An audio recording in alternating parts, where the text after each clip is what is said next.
नहीं, दो नहीं, वहां एक। अब उन्होंने चेंज किया, वरना उन्होंने तो वो टैक्स लगा दिया था। इतना टैक्स था कि 2-3 साल की कमाई बंदे की पूरी लग जाए वो टैक्स पे करने पे, अगर एक से ज्यादा बच्चा हो तो।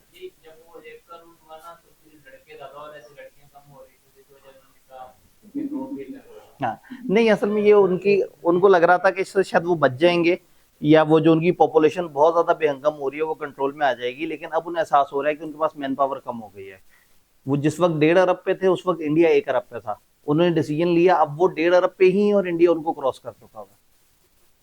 तो पॉपुलेशन का अपना एक फायदा होता है कि आपको बेनिफिट मिलता है, लेकिन उनको लगा कि हम जरा ज्यादा से आने हैं। अब वो परेशान हो रहे हैं, वो कह रहे हैं नहीं।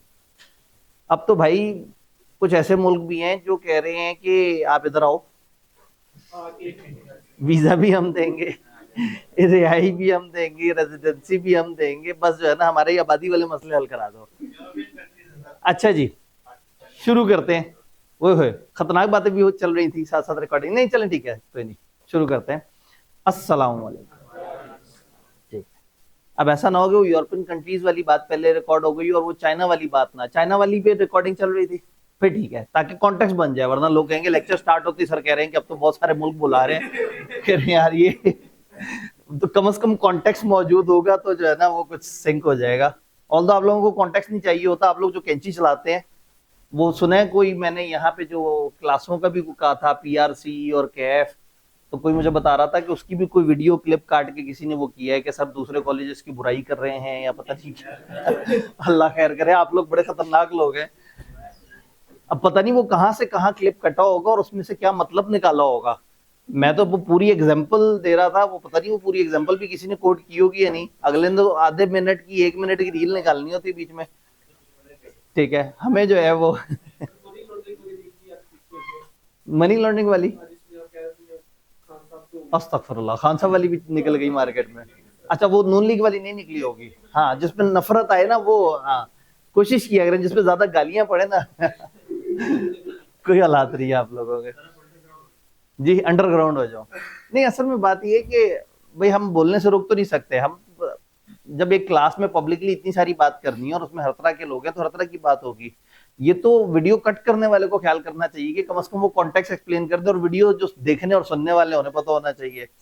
तो वो बहरहाल कहीं भी इस तरह की वो करके कमेंट्स में कहीं जरूर लिख दिया करें भाई पूरा लेक्चर देखिए, उसमें सर ने दूसरे ग्रुप के ऊपर भी बात की है। प्रॉब्लम ये है कि आप अपना जो है ना अपनी वो वीडियो को सनसनीखेज बनाने के लिए अपने व्यूज, अपने फॉलो लेने के चक्कर में ना हमें कर देते हैं। जी, किस में बात है? जिन जान, वो कौन सी? अच्छा, ठीक है। नहीं नहीं, वो तो मैं कभी कभी दबे अल्फाज में कभी अंकल टॉम कह देता हूँ, वो जरा बड़े वाले अंकल टॉम होते हैं, बाहर वाले। एक लोकल अंकल टॉम भी होते हैं। अच्छा जी, कॉन्ट्रैक्ट तक भी खत्म हो गया, पार्टनरशिप भी खत्म हो गई। क्या कर रहे हैं फिर आप? जाएं घरों को, जाएं तैयारी करें। अभी अंदर आते हुए एक भाई जो है वो मुझे मिले तो उन्होंने कहा कि सर जिसकी 6 महीने भी तैयारी ना हो वो ये 10-12 दिन में भी तैयारी कर सकता है। मैंने कहा यकीन करें आप कर सकते हैं, सिर्फ आप करने वाले बने। और ऐसा नहीं है कि ये कोई कोर्स हम छुपा के रखें, ये कोर्स जो है वो हमने यूट्यूब पे ओपन डाला हुआ होता है। मैं कल परसों देख रहा था तो ओरिएंटेशन के 5,000 व्यूज थे। 8,000 बच्चों ने, 9,000 बच्चों ने, शायद 8,000 बच्चों ने देना होगा लॉ का पेपर। तो 5,000 व्यू का मतलब है कि इस वक्त सारे इस नशे पे लगे हुए हैं। क्योंकि अब ये और लोग तो नहीं आके देख रहे होंगे ना कि बीएलडी की ओरिएंटेशन में आके देखें कि यहाँ पे हमें ऑडिट के बारे में क्या पता लगता है। तो वो लॉ वाले यूजर हैं, तो सबके सब जो है ना इनको इस टाइम पे नशा लगा हुआ है। लेकिन उसके बावजूद भी अल्हम्दुलिल्लाह आपने हमारी उल्टी सीधी मार्केटिंग नहीं देखी होगी। तो ऐसा नहीं है हम जगह जगह जाके कहें ओए होए हम जो है ना बस मैं मसीहा बन के आ गया और वो सारा। बट क्रैश कोर्स है, हमारी एक एक्टिविटी हम करते हैं, हम लोगों को इनवाइट करते हैं, जितने लोग फिजिकल आ जाए। आप उतने आते कि 7 वाला कमरा एंड तक भरा हुआ होता, हम उसमें करते रहते। तो जितने लोग आए उनको लेके चल रहे होते हैं और अपने बच्चों को भी फायदा हो जाता है और वो सबको फायदा हो जाता है। और फिर वो यूट्यूब पे जब पड़े हुए होते हैं तो कुछ ऐसे लोग जो कि बिल्कुल फाइनेंशियली अफोर्ड नहीं कर सकते, लेकिन वो चाहते हैं कि कम से कम उनको कोई चीज मिले, तो उनके पास ये क्रैश होता है जो कि कोर्स कवरेज भी सारी होती है, बस रफ्तार इसकी तेज होती है। अगर आज से 5 महीने पहले आपने इस तरह का क्रैश देखा होता तो आपने उसे संभाल के रख लेना था कि चलो मैं इसको पढ़ूंगा, कभी वो बारी नहीं आनी थी। लेकिन जो इस वक्त इन क्रैश को अटेंड करेगा वो सिर्फ ये 12 दिन हमारे साथ सही से लगा ले तो सब पॉसिबल है। मैं अभी आज डी एंड पे भी थोड़ी सी और आपको प्लानिंग इससे रिलेटेड बातें बता रहूंगा। विदाउट वेस्टिंग टाइम आगे बढ़ते हैं। नेगोशिएबल इंस्ट्रूमेंट और लीगल सिस्टम, आज का हमारे ये दो टारगेट है। नेगोशिएबल इंस्ट्रूमेंट्स हमारे अदर लॉज में से एक लॉ है जिसमें ये जो आपके cheques, promissory note, bill of exchange और मुख्तलिफ तरह के डॉक्यूमेंट्स हैं, इनका लेन देन हो रहा होता है। ये चैप्टर माना जाता है एक टेढ़ा और मुश्किल चैप्टर, इसलिए कि इसमें अजीब अजीब सी बातें हो रही होती हैं, एंडोर्समेंट का जिक्र आ रहा होता है, कभी चीजें जो है वो प्लस माइनस हो रही हैं। लेकिन अगर कोई इसकी कोर सेंस को समझ ले, इसकी रूह को समझ ले, तो पेपर का लॉजिकल सवाल अगर कभी खुदा ना खास्ता आ गया वो भी आंसर हो जाता है। और रट्टे वाले सवाल तो आप लोग रट्टा मारने में तो चैंपियन हैं ही। तो ये समझाने के लिए मैं नॉर्मली एक कहानी का सहारा लेता हूं जिसका नाम है बाबे दी कहानी। ठीक है, ये कहानी समझ आ जाए तो आपको एक्चुअल में पता लग जाता है कि बेसिकली ये इंस्ट्रूमेंट क्या कर रहे हैं, इनका क्या मकसद है और इसके अंदर क्या क्या फीचर्स होते हैं। तो ये जो बाबे की कहानी है, ये इसमें एक बादशाह है और एक बाबा है। तो बाबा जरा कमजोर करेक्टर था, तो हमने कहा हमेशा हीरो के नाम पे कहानी होती है, तो हम जो है ना साइड हीरो के नाम पे भी जो है ना वो कर लें। तो बाबे दी कहानी में एक दफा का जिक्र है, बेइज्जती हो गई। एक बादशाह था, वो शिकार करते करते करते जंगल में गुम हो गया, और जो उसके साथ के दोस्त थे या उसके साथ के जो साथी थे, हिफाजत करने वाले या जो लोग मिलके शिकार करने आए थे, वो सब वापस चले गए ये सोच के कि बादशाह जो है वो जंगल में दूसरे किनारे से निकल के महल वापस चला गया होगा। जब उन्हें बादशाह नजर नहीं आया तो दे थॉट के बादशाह जो है वो वापस जा चुका हुआ है। वो लोग भी वापस चले गए, लेकिन बादशाह जंगल के अंदर गुम हुआ था। बादशाह को भूख भी बड़ी लगी हुई थी, और बादशाह जंगल में ढूंढते ढूंढते आगे पहुंचा तो उसे एक झोपड़ी नजर आई। झोपड़ी के पास जाकर उसने आवाज दी, उसने कहा कि यहाँ कोई रहता है, मुझे भूख लगी है, मुझे खाना खिला दो। वहां से निकले हमारे मशहूर बाबा जी। ठीक है, थोड़े से यू बाबा हैं, लेकिन जो है ना, हाँ, जनजी वालों के लिए जो है ना बाबे इस तरह के। तो जनाब वो बाबा जी निकले और उन्होंने कहा जी क्या वो मसला है। उसने कहा जी मैं आपके इस इलाके का बादशाह हूँ, लेकिन मुझे बड़ी शदीद भूख लगी हुई है और मैं रास्ता गुम कर चुका हुआ हूँ, तो मुझे थोड़ी देर इंतजार वो करना है, रेस्ट करना है और खाना खाना है। तो बाबे ने कहा रेस्ट वाला तो सही है, खाने वाली साइड से ना बस आप फारिग ही समझे अपने आप को। सुबह का खाना मैं खा चुका हूँ और शाम का मेरा बेटा शहर से लेके आता है, मेरे पास तो यहाँ कुछ भी नहीं है। तो बादशाह ने कहा कुछ तो होगा। उसने कहा हाँ एक बकरी है, वो आखिरी एसेट है हमारे पास, अब उसको तो नहीं ज़िबा कर सकते। तो बादशाह ने कहा यार मैं बादशाह हूँ, मेरे लिए तो बकरी ज़िबा कर दो। कितने की बकरी है, या तो मुझे बकरी खिला दो, मैं तुम्हें माला माल कर दूंगा। बाबा ने भी हिसाब किताब लगाया, कैलकुलेशन की कि चलो ठीक है, मतलब अगर बादशाह है और होलिये से भी बादशाह लग रहा है, तो उसने कहा कि अगर मैं इसको बकरी खिला भी दूंगा तो ये कुछ ना कुछ अच्छी रकम तो दे देगा, जिससे कम से कम बकरी तो आ जाएगी, और अगर ज्यादा मूड में हुआ तो कोई पता नहीं 1-2 लाख दिरहम भी दे दे। तो उसने कहा ठीक है जी, ये मेरा आखिरी असासा है, ये मैं आपके लिए ज़िबा करके इसको मैं आपको रोस्ट बना के आपको खिला दूंगा, लेकिन आपने रकम देनी है मुझे। बादशाह ने कहा चल बॉय, कोई मसला नहीं, हम जो है ना दे देंगे तुम्हें रकम। बाबा ने बकरी हलाल की, उसका रोस्ट बना के बादशाह को खिलाया। बादशाह ने बड़े मजे से खाया। खाने के बाद जो है ना वो उसने फिर हाथ छत पोछे और जेब में हाथ डाला, जेब खाली। दूसरी जेब में हाथ डाला, वो भी खाली। बादशाह कैश लेके थोड़ी शिकार कर रहा होगा, तो सोचा चलो इसको मोतियों का हार गिफ्ट कर देता हूँ। गले में हाथ डाला तो मोतियों का हार भी ना मिले। तो अब बादशाह हो गया शदीद परेशान, एम्बेरस्ड। अब जनजी की स्टोरी है ना, तो थोड़ा सा जो है ना, तो बेचारा एम्बेरस्ड बादशाह जो है ना, उसने बाबे से कहा यार वो पैसे थे का ही नहीं। ठीक है, पैसे है ही नहीं मेरे पास। तो बाबे ने कहा यार तुम अजीब बादशाह, मतलब मेरी बकरी खा गए, तुम्हारे पास पैसे ही नहीं है। बादशाह ने कहा कोई मसला नहीं है, मतलब मैं बादशाह हूँ, मैं तो, तुम एक काम करना, तुम कल महल आ जाना, 3 लाख दिरहम दे दूंगा तुम्हें, उधार कर लो। बाबे ने कहा कि बात यह है कि आप ऊंचे लोगों की ना ऊंची बातें होती हैं, आपने इधर से निकलना नहीं और आपने भूल जाना है। बादशाह ने कहा नहीं नहीं, मैं आसान फरामोश नहीं हूं, मैं याद रखूंगा। उसने कहा आप तक तो मैं पहुंच ही नहीं पाऊंगा, आपके बाहर के दरबार ही मुझे रोक लेंगे, मुझे तो बाहर का सिक्योरिटी गार्ड अंदर नहीं घुसने देगा कि भाई महल में गरीब आदमी का क्या काम है। तो पैसे तो दे। उसने कहा यार पैसे नहीं है, लेकिन चलो मैं एक काम कर देता हूँ, मैं तुम्हें एक कागज पे लिख के दे देता हूँ और अपने साइन कर देता हूँ, ताकि उसके बाद तुम्हें कोई ना रोके। तो बादशाह ने जो है वो एक कागज बनाया, अल्लाह करी मारकर सही चल रहा हो।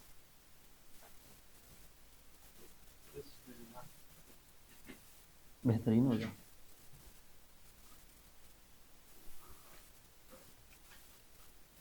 उस पे तारीख शारीख वगैरह लिखी और लिखा मैं बादशाह, तुम बाबे को 3 लाख दिरहम दूंगा, और यहां साइन कर दिए बादशाह। हालांकि बाबा भी बी से ही होता होगा। और यहां पे उसने तारीख डाल दी 9 मई 2023। मतलब माजी की स्टोरी है, थोड़ी सी पुरानी स्टोरी हो गई। ठीक है, मैंने कहा कोई ऐसी तारीख लिखूं आपको याद भी रहे जरा। तो 9 मई 2023 को उसने जनाब लिखा मैं बादशाह, तुम बाबे को 3 लाख दिरहम दूंगा, और इस पे अपने साइन कर दिए। और बाबे से कहा कि देखो अब ये मेरे साइन है, ये साइन मेरे पहचानते हैं लोग, और मेरे मार्केट में एक रेप्यूट है। तो अब अगर तुम महल आओ और वो तुम्हें रोके तो कहना ये देखो मेरे पास बादशाह का साइन किया हुआ कागज है, और बादशाह ने मेरे साथ वादा किया था कि मुझे 3 लाख दिरहम देगा, तो लोग तुम्हें मेरे तक पहुंचा देंगे। तुमने ये कागज मुझे दिखाना है, कागज देखते साथ ही, साइन देखते साथ ही मुझे याद आ जाएगा। मुझे याद ना भी आए तो मैं कानूनी तौर पर बाउंड हूं, मैंने साइन कर दिया है। आब्दी साहब से कॉन्ट्रैक्ट एक्ट पढ़ा था, तो आब्दी साहब भी तो जमाना कदीम से पढ़ा रहे हैं ना, तो वो साइन करके मैं तो बाउंड हो जाऊंगा, तो मेरी लीगल ऑब्लिगेशन बन जाएगी, तो परेशान मत हो। बाबे ने कहा ये तो बड़ा जबरदस्त बात हो गई। बाबे ने इंस्ट्रूमेंट ले लिया। अब अगेन अगर बादशाह ये साइन करके अपनी जेब में रख लेता तो फिर तो ये गलत बात होती। तो ये साइन करके बाबे के हवाले हुआ। बाबे ने कागज पकड़ा, फिर उसे याद आया, उसने कहा जी बात यह है कि मैं जरा कमजोर आदमी हूँ, मेरा तो शहर चक्कर लगता भी नहीं, मैं अक्सर अपने बेटे को भेजता हूँ शहर, तो कुछ ऐसा करो कि इस पे अगर मेरा बेटा भी आए तो वो भी कागज दिखाए तो उसको भी पैसे मिल जाए, तुमने तो बाबे का नाम लिखा हुआ है। बादशाह ने कहा मसले कोई नहीं, मैं बादशाह, तुम बाबे को, या तुम्हारे कहने पर जुमला कंप्लीट हो गया। मैं बादशाह तुम बाबे को या तुम्हारे कहने पर 3 लाख दिरहम दूंगा। तो उसने कहा ये लोगों को कैसे पता लगेगा कि मैंने कहा है कि ये मेरा बेटा है। उसने कहा मसले कोई नहीं, मेरे पास दूसरा रंग नहीं है, चले इसी से काम चलाते हैं। तुम्हारे कहने पे उसने कहा जी यहां तुम अपने साइन करो। बाबे ने अपना साइन किए और लिख दिया शकील या शकील के कहने पर, शकील या उसके कहने पर साइन किए और शकील के हवाले कर दिया, जो कि उसका बेटा था। बेटा ये कागज लेके शहर पहुंचा, उसने कहा मसला कोई नहीं, अब हम अमीर होने वाले हैं, कागज दिखाएंगे हम महल में और 3 लाख दिरहम हमें मिल जाएंगे। शहर के स्टार्ट में उसको एक सुपर स्टोर नजर आया, वो अंदर गया, उसे फ्रिज नजर आया, उसने कहा हमारे झोंपड़ी में फ्रिज की कमी है। एसी नजर आया, वॉशिंग मशीन नजर आ गई। अब ज़ाहिर 3 लाख दिरहम आ गए जनाब, उसने कोई 2-1 लाख दिरहम की शॉपिंग कर ली और सामान वहां पे साइड पे रख के, और उसने कहा जी आपने भी साइड पे रखना सामान, मैं बस आधे 1 घंटे में वापस आया। तो सुपर स्टोर वाले ने कहा भाई किधर जा रहे हो? तो यहाँ शहर में एटीएम थोड़ी है कोई। उसने कहा जी मेरे पास तो जैकपॉट है, मेरे हाथ में एक ऐसा कागज है जिससे 3 लाख दिरहम मिलेंगे। उसने कहा दिखाओ दिखाओ। कागज दिखाया, बादशाह के साइन, 3 लाख दिरहम। सुपर स्टोर वाले ने कहा यार ये तो बड़ा कमाल कागज है, मतलब ये कागज तुम दिखाओगे और तुम्हें 3 लाख दिरहम मिल जाएंगे, और वाकई साइन है तो तुम्हें तो मिल जाएंगे, और तुम्हारे बाप ने तुम्हें एंडोर्स भी कर दिया है कि भाई शकील या शकील के कहने पर। यार मेरा कभी महल चक्कर नहीं लगा, तुम्हें तो 3 लाख दिरहम चाहिए ना। एक काम करो, कागज मुझे पकड़ाओ, 1 लाख दिरहम मेरे से और लो, 2 लाख का शॉपिंग का सामान पकड़ो, तुम घर जाओ, मैं महल जाके ले लूंगा पैसे। तो शकील ने कहा इसमें नाम तो मेरा लिखा हुआ है। तो दुकानदार ने कहा कि नहीं, गौर से देखो, तुम्हारे कहने पर भी है, तो एक काम करो तुम साइन करके मेरा नाम लिख दो। तो शकील ने अपने साइन किए और कह दिया दुकानदार या उसके कहने पर। अब दुकानदार के पास कागज है और दुकानदार सोच रहा है कि मैं रात के वक्त, शाम के वक्त जाऊंगा महल, और महल से 3 लाख दिरहम ले लूंगा, महल की सैर भी हो जाएगी। दोपहर के करीब अचानक से उसका एक सप्लायर आया और उसने कहा भाई मैंने आपसे कब से आपको ऑर्डर दिया हुआ और आपसे मैं माल मांग रहा हूँ, आप पैसे दें, आप आज कल कल परसों करते जा रहे हैं। उसने कहा टेंशन मत लो, मैं 2-3 घंटे में तुम्हें पैसे ला के देता हूँ। उन्होंने कहा नहीं, अभी के अभी चाहिए, फौरन पैसे चाहिए। इस जगह फौरन नहीं है, मैंने असल में कागज ले जाके इन कैश करवाना है कहीं। उसने कहा दिखाओ कागज, कागज दिखाया, उसका बादशाह का कागज। यार तुमने 4 लाख दिरहम देने ना मेरे, ये 3 लाख का ये मुझे पकड़ाओ, 1 लाख दिरहम मुझे कैश दे दो। अब बेचारा क्या करता, उसने उसको दे दिया और उसी तरह से एंडोर्स करके उसका नाम लिख दिया। एक भी बंदा अभी तक महल नहीं गया कागज लेके, और 3-4 लोगों ने पेमेंटें कर दी है। बादशाह ने बाबे की पेमेंट कर दी है, बाबे ने बेटे को पैसे पकड़ा दिए, बेटे ने दुकानदार की पेमेंट कर दी है, दुकानदार ने सप्लायर की पेमेंट कर दी है। हो सकता है सप्लायर से बादशाह तक पहुंचने के दरमियान में 100 लोग आ जाएं, और इसी तरह से साइन होकर आगे ट्रांसफर होता रहे। ये जादुई कागज नेगोशिएबल इंस्ट्रूमेंट है। नेगोशिएबल इंस्ट्रूमेंट करेंसी नोट नहीं है, लेकिन तकरीबन करेंसी की तरह से चलता है, क्योंकि इस पे गारंटी होती है, इस पे कोई साइन करने वाला होता है। ये एक बड़ा अजीब सा कॉन्ट्रैक्ट होता है जो आगे से आगे फॉरवर्ड हो रहा होता है। याद है नोवेशन, एक नई पार्टी को ऐड करके आप कॉन्ट्रैक्ट में तब्दीली कर लेते हैं, तो इसमें नोवेशन होती रहती है, ये आगे से आगे जाता रहता है और इसमें लोग ऐड होते चले जाते हैं। 200 लोगों को, 500 लोगों को, 1000 लोगों को, जितने मर्जी लोगों को दरमियान में पहुंच जाए। इसकी 2-3 फॉर्म्स हो सकती हैं। इसमें यह भी हो सकता है कि जैसे तारीख लिखी है ना, और कहा है मैं बादशाह तुम बाबे को या तुम्हारे कहने पे 3 लाख दिरहम दूंगा, ये डिमांड बन गया है। बादशाह चाहता तो इसमें टाइम लिख देता, आज से 10 दिन बाद में तुम्हें इतने पैसे दूंगा। तो मार्केट में जब किसी एक बंदे ने दूसरे से उधार लिया होता है और उसने 3 महीने बाद देना होता है, तो वो कागज पे लिख के दे देता है मैं तुम्हें 3 महीने बाद इतने पैसे दूंगा। तो ये कागज भी तकरीबन करेंसी की तरह से काउंट होना शुरू हो जाता है। इसको हम कहते हैं नेगोशिएबल इंस्ट्रूमेंट। तो ये टाइम बेस्ड भी हो सकता है, ये डिमांड बेस्ड भी हो सकता है। ये एक पर्सन के नाम पे भी हो सकता है और ये ओपन भी हो सकता है। मैं बादशाह 3 लाख दिरहम दूंगा, जो कागज दिखाएगा बेरर बन जाएगा। या बादशाह यहां पे लिखा मैं बादशाह तुम बाबे को, या तुम्हारे कहने पे बाबा साइन कर देता, नाम ही ना लिखता। इसको कहते हैं एंडोर्समेंट इन ब्लैंक। आपने एंडोर्स किया, साइन किया और खाली छोड़ दिया। अब जो भी बंदा लेके जाएगा कि भाई बाबे के कहने पे था, बाबे ने साइन कर दिए और मुझे ऑथराइज कर दिया, तो ये एंडोर्समेंट इन ब्लैंक है। इससे ये बेयरर बन जाएगा, जिसके हाथ में हो उसका। और अभी ये ऑर्डर इंस्ट्रूमेंट है। ऑर्डर इंस्ट्रूमेंट का मतलब है कि इस पे नामजद हुआ हुआ है कि किस बंदे को इसकी पेमेंट होनी है। तो ये बात कुछ को समझ आ रही है? किताब की तरफ चलते हैं। हमारी कहानी में एक बेटा भी ऐड हो चुका था, बाद में दुकानदार भी ऐड हो चुका था, सप्लायर भी ऐड हो चुका था। टाइम और डिमांड देखिए, इस पे भी कोई बस आज की तारीख लिखी है, ये नहीं लिखा कि मैं बादशाह तुम्हें कितने अरसे में पैसे दूंगा। ये कागज जब दिखाया जाएगा, जब डिमांड किया जाएगा, तब पैसे मिल जाएंगे। लेकिन अगर इस कागज पे लिखा होता आज से 2 महीने बाद, तो फिर 2 महीने बाद दिखाने पे पैसे मिलेंगे, 2 महीने से पहले पैसे नहीं मिलेंगे। तो ये टाइम इंस्ट्रूमेंट बन जाता। तो कोई डिमांड इंस्ट्रूमेंट होता है, कोई टाइम इंस्ट्रूमेंट होता है। टाइम लिमिट भी हो सकती है, इतने दिन आफ्टर फलाना इवेंट। तो इस तरह की कंडीशन इसमें ऐड की जा सकती है। जी, अब टाइम पूरा हो जाए तो क्या मिलेगा या नहीं मिलेगा? टाइम पूरा होने पे वो डिमांड बन जाएगा, वो मिल जाएगा। लेकिन आप याद करें, अगर एक खास टाइम गुजर गया तो टाइम बार्ड हो जाएगा। वो 6 महीने का टाइम होता है, हमारे सिलेबस में नहीं है, जस्ट फॉर प्रैक्टिकल नॉलेज। अब किताब से जरा सारे को समझने की कोशिश करते हैं। प्रोमिसरी नोट, ये जो हम लोगों ने पढ़ा कागज, ये प्रोमिसरी नोट है, वादा करने वाला नोट। अब promissory note an instrument in writing, समझ आ रहा है? Not being a bank note, और ना ये बैंक नोट है ना ये करेंसी नोट है। कंटेनिंग एन अनकंडीशनल अंडरटेकिंग, एक गैर मशरूत वादा है इसमें, जो साइन किया है मेकर ने। टू पे ऑन डिमांड, एक बंदे ने बनाया है, मेकर बादशाह ने बनाया था ना, तो उसने साइन किया है टू पे ऑन डिमांड, कि जब तुम कहोगे तो। या दूसरी ऑप्शन क्या हो सकती है? एट अ फिक्स्ड और determinable future time. A certain sum of money, एक खास रकम। अब रकम होनी चाहिए, वो ये ना कहे मैं तुम्हें 3 बकरियां दूंगा। ये जो नेगोशिएबल इंस्ट्रूमेंट है, इसमें रुपए पैसे होने चाहिए। ओनली और to the order of certain person और to the bearer of the instrument. तो बेसिकली ये एक लिखा हुआ नोट है, जो कि करेंसी नोट वगैरह नहीं है, जिसमें गैर मशरूत वादा है, जो कि एक बंदे ने साइन किया है, जो कह रहा है मैं डिमांड पे या खास टाइम पे तुम्हें या तुम्हारे कहने पे या बेयरर ऑफ द इंस्ट्रूमेंट को इतने पैसे दे दूंगा। तो ये पहला इंस्ट्रूमेंट है। इसमें 3 इंस्ट्रूमेंट है जिसके डिफरेंसेस हमें पता होने चाहिए। लॉजिकल सवाल कभी कभार हमें तंग कर सकता है, अदरवाइज यहां से रट्टे वाला सवाल आता है।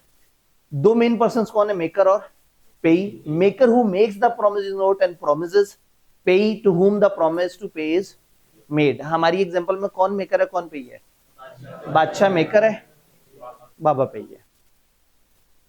कुछ इस तरह का इसका कागज होता है, तारीख डल गई, नंबर्स में लिख दिया 10,000 रुपए, 3 मंथ आफ्टर डेट, अब इसने टाइम बना दिया, इस वाली डेट से 3 महीने बाद I promise to pay ABC or to his order the sum of ₹10,000 for value received.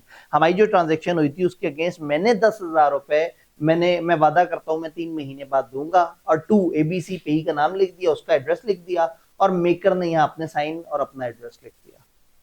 तो टिपिकली एक प्रॉमिस नोट ऐसे होता है, आप पहचानते इसको कैसे हैं, इस पे एक साइन होता है, दूसरा इसमें प्रॉमिस लिखा हुआ होता है। वर्ड प्रॉमिस जरूरी नहीं है, लेकिन जुमला ऐसा होता है जिसमें एक बंदा दूसरे को पैसे देने का वादा कर रहा होता है।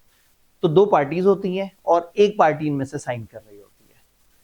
नंबर और इंग्लिश दोनों में इसलिए लिख देते हैं ताकि अगर नंबर पढ़ने में कोई गलती हो जाए तो इंग्लिश देख ली जाए, इंग्लिश के लेटर स्पेलिंग में कोई मसला हो तो नंबर को देख के कंफर्म हो जाए कि ये क्या है। तो ये बेसिकली हमारे प्रॉमिस नोट की एक शक्ल है। अब प्रॉमिस नोट की एसेंशियल्स क्या है, ये इस वक्त जरूरी बात है समझना। प्रॉमिस नोट जो है सबसे पहले हम कहते हैं इन राइटिंग होना चाहिए। प्रॉमिस नोट इन राइटिंग होना चाहिए, ओरल प्रॉमिस नहीं होना चाहिए। बादशाह जबानी वादा करके जा रहा था लेकिन वो काबिल कबूल नहीं था अदालत में, ये राइटिंग में होना चाहिए। और वर्ड्स में क्लियर कट अंडरटेकिंग नजर आनी चाहिए कि एक बंदा जो है दूसरे से वादा कर रहा है, जरूरी नहीं कि वर्ड वादा या प्रॉमिस इस्तेमाल हो। तो पहली बात ये है कि इन राइटिंग होना चाहिए, ओरल नहीं होना चाहिए। नंबर 2, इसमें प्रॉमिस होना चाहिए, एक्नॉलेजमेंट ना हो। बादशाह अगर ये लिख दे हाँ मैं समझता हूं कि मुझे 3 लाख दिरहम देने चाहिए, ये प्रॉमिस नोट नहीं है। प्रॉमिस नोट क्या है, मैं 3 लाख दिरहम दूंगा, एतराफ नहीं करना, वादा करना है। खाली acknowledgement of indebtedness is not a promise note. सिर्फ ये ओके कर देना, एक्नॉलेज कर देना कि हाँ भाई मैंने पैसे देने हैं, ये प्रॉमिस नोट नहीं है। प्रॉमिस नोट तब होगा जब आप वादा करेंगे कि मैं तुम्हें पैसे दूंगा। डेफिनेट एंड अनकंडीशनल, ये जो प्रॉफिट है, वो जो प्रॉमिस है, ये डेफिनेट अनकंडीशनल। ये नहीं अगर उस दिन मूड हुआ तो दूंगा, बारिश हो गई तो पैसे दूंगा, मेरे अच्छा रिकवरी हो गई इस टैक्स की तो तुम्हें पैसे दूंगा, ऐसा नहीं है। प्रॉमिस डिपेंड ना करे किसी भी अनसर्टन इवेंट के ऊपर। हाँ कुछ कंडीशंस अलाउड हैं, अगर आप कहते हैं मैं उस जगह पे दूंगा, उतने वक्त के बाद दूंगा, या एक सर्टन इवेंट पे दूंगा। सर्टन इवेंट इस दफा जब ईद आएगी तो तुम्हें दे दूंगा, तो ईद एक सर्टन इवेंट है, अनसर्टन इवेंट नहीं है। वो मई की पहली मंडे को दे दूंगा, साल के आखिरी दिन दे दूंगा। अगर आप एक ऐसा इवेंट बताएं विच मस्ट हैपन तो वो अलाउड है, यानी कि अनसर्टन इवेंट ना हो, सर्टन इवेंट हो। यहां लॉ डेथ को भी सर्टन इवेंट मानता है। तो अगर एक बंदा कहता है जी उस फलाना बंदे की डेथ पे पैसे दूंगा तो वो भी अलाउड है। ठीक है जी, इन्होंने कहा अगर कहेंगे खान साहब बाहर आएंगे तो मैं पैसे दूंगा, मैं कहूंगा तो आपको बुरा लगेगा। इम्पॉसिबल इवेंट्स के ऊपर तो मना होता है।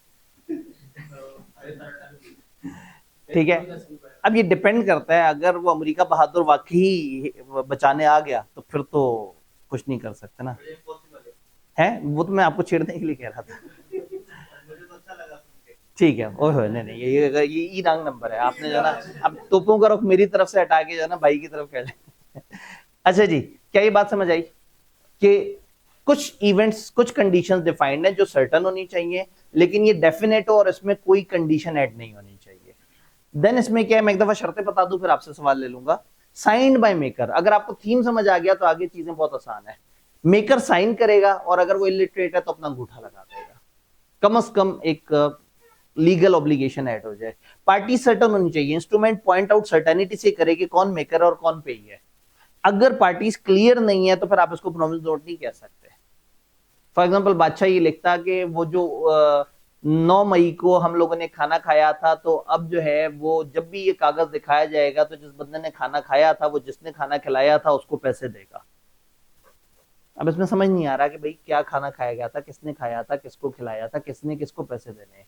ऐसा नहीं होना चाहिए, क्लियरली होना चाहिए कि मैं बादशाह तुम बाबा, मैंने तुम्हारे पैसे देने हैं, तो बड़ा सर्टेनिटी से हो। प्रॉमिस नोट मेकर हिमसेल्फ को आप वो नहीं कर सकते, यानी बादशाह अगर किसी वक्त बैठा हुआ और कहे मैं बादशाह अपने आप को 3 दिन बाद 1 लाख दिरहम दूंगा और खुश होता रहे कि लो भाई मेरे पास एक कागज है जिसपे ना किसी ने मेरे से वादा किया है कि मुझे 1 लाख दिरहम देगा, अपने आप के नाम पे नहीं बना सकते, दो पार्टीज इसमें होना लाजमी है। सम पेबल लीगल टेंडर होना चाहिए। लीगल टेंडर से क्या मुराद है, नीचे इंग्लिश जो है वो कॉपी पेस्ट हुई भी और हर दफा मुझे भूल जाता है कि ये ऊपर वाला कॉपी पेस्ट हुआ है तो इसे चेंज करना है, तो यहाँ गलत लिखा हुआ है। सम पेबल लीगल टेंडर का मतलब है सिक्का राइजुल वक्त होना चाहिए। लीगल टेंडर कहते हैं उस इलाके की जो लोकल करेंसी होती है। तो जो सम पेबल है, जो पैसे दिए जाने हैं, वो क्या होने चाहिए, लीगल टेंडर, सिक्का राइजुल वक्त, जो उस इलाके की करेंसी चल रही हो। ये धात नहीं होनी चाहिए। ये नहीं कहेगा कि मैं आपको 20 तोला चांदी दूंगा। ये कोई ऑब्जेक्ट नहीं होना चाहिए, कोई जिन्स नहीं होनी चाहिए, कोई शय नहीं होनी चाहिए, सिर्फ पैसे होने चाहिए। फॉरेन करेंसी भी नहीं होनी चाहिए, आपकी लोकल करेंसी होनी चाहिए। Then sum payable must be certain, जो पैसे देने हैं वो सर्टन होने चाहिए, बड़ा क्लियर कट हो, हाँ भाई इतने रुपए देने हैं, उसमें कोई कंटिंजेंट एडिशन सब्ट्रैक्शन ना हो। ये ना हो कि अगर इतने दिन में आ गए तो मैं 3 लाख दिरहम दूंगा, उसके बाद आए तो मैं 2.5 लाख दिरहम दूंगा, उससे पहले आ गए तो 4 लाख दिरहम दूंगा। कोई इस तरह की शर्त नहीं होनी चाहिए। सम पेबल बड़ा क्लियर कट सर्टन होना चाहिए। हाँ, 4 तरह की शर्तें अलाउड है एक्सेप्शंस के तौर पे। एक, विद इंटरेस्ट, अगर आप वो करें रेट ऑफ इंटरेस्ट तो ये अलाउड है कि आपके अगर मैंने पैसे देने में देर किया तो मैं इतने इंटरेस्ट के साथ दूंगा, लॉ ने से अलाउ किया हुआ है। अगर इंटरेस्ट की परसेंटेज बताई जाए और अगर कहा जाए मैं इंटरेस्ट के साथ दूंगा तो ये अभी भी अनसर्टन है। देन एक खास एक्सचेंज रेट के मुताबिक हो कि मैं उस दिन तुम्हें $4000 के इक्विवेलेंट जितने दिरहम होंगे उतने दूंगा, ये भी अलाउड है, लॉ ने ये भी ओके किया हुआ है।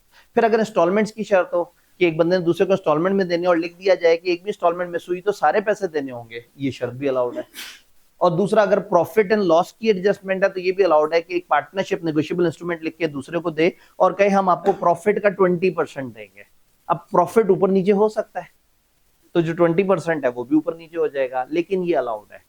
4 तरह की कंडीशंस अलाउड है, इंटरेस्ट के साथ, एक्सचेंज रेट पे, इंस्टॉलमेंट पेंडिंग हो तो सारा का सारा इकट्ठे देना पड़े, और दूसरा प्रॉफिट एंड लॉस की एडजस्टमेंट। उसके अलावा इसमें शर्तें अलाउड नहीं है। तो मेरा सवाल ये है कि क्या आपको ये कंडीशन समझ आ रही हैं? प्रॉमिसरी नोट जी सर, इसमें एक मतलब एक से ज्यादा बंदे मेकर हो सकते हैं? क्या एक से ज्यादा बंदे मेकर हो सकते हैं? नहीं, फिलहाल हम जो पढ़ रहे हैं वो इस तरह से है। हाँ, पेई एक से ज्यादा हो सकते हैं। हो सकता है बादशाह कहता मैं तुम बाबे और तुम्हारे बेटे दोनों को इतने पैसे दूंगा, या लिख देता तुम बाबे को या बेटे को, ये ऐसे ही तो कहा था उसने, बाबे को या जिसका तुम। तो आप एक से ज्यादा पेई बना सकते हैं, लेकिन मेकर एक से ज्यादा नहीं होंगे। अगर जॉइंट प्रोमिस ऐसा करेंगे तो भी वो किसी एक को ऑथराइज कर देंगे कि वो इसको साइन करे, लेकिन फिलहाल ये लॉ इतनी गहराई में नहीं उतरा। पेई एक से ज्यादा हो सकते हैं, मेकर फिलहाल एक ही बंदा है हमारी नजर में। जी जी जी जी। अब इन्होंने कहा कि जो इंस्ट्रूमेंट में लिखा था फॉर वैल्यू रिसीव, क्या हमेशा कंसिडरेशन होनी चाहिए? जरूरी नहीं है, समटाइम बगैर कंसिडरेशन की भी एक बंदा दूसरे को गिफ्ट के तौर पे भी दे सकता है या कुछ और। तो यहाँ दोनों तरफ से कंसिडरेशन होना शर्त नहीं है, लेकिन हम एक खास किस्म का इंस्ट्रूमेंट देखेंगे जिसमें कंसिडरेशन होना इंतहाई लाजमी होगा। अदरवाइज कंसिडरेशन जरूरी नहीं है कि इसमें हो। जी जी, इसमें और बॉन्ड्स में कोई रिजेम्बलेंस, बॉन्ड बेयरर होते हैं और गवर्नमेंट का वादा होता है। गवर्नमेंट कहती है जिसके हाथ में ये पैसे होंगे मैं उसको इतनी रकम देने की पाबंद हूं। तो बॉन्ड्स भी इसकी खास किस्म की शक्ल है। बॉन्ड्स तो बहुत दूर की बात है, आपके हाथ में मौजूद करेंसी नोट इसकी शक्ल है। गवर्नर स्टेट बैंक वादा करता है साइन करके, हामिले हाजा को, बेयरर को, हामिले हाजा ये वाला बंदा जिसके पास इंस्ट्रूमेंट है को मुतालबे पर ऑन डिमांड अदा करेगा उस अमाउंट की इक्विवेलेंट सोना। यानी हमारा जो करेंसी नोट है वो हमें ये गारंटी देता है कि हमारा मुल्क का स्टेट बैंक का जो वो हेड होगा या जो मुल्क का जो बैतुल माल होगा वो हमें इतनी रकम का सोना इसके अगेंस्ट देने का पाबंद है। इन्होंने कहा ये तो वैलिड ही नहीं है, पीछे सोना ही इतना नहीं पड़ा हुआ। वो तो हमें पता है ना, कागज को तो नहीं पता ना, कागज को तो लग रहा है कि वो जो है ना वो अदा हो जाएगा।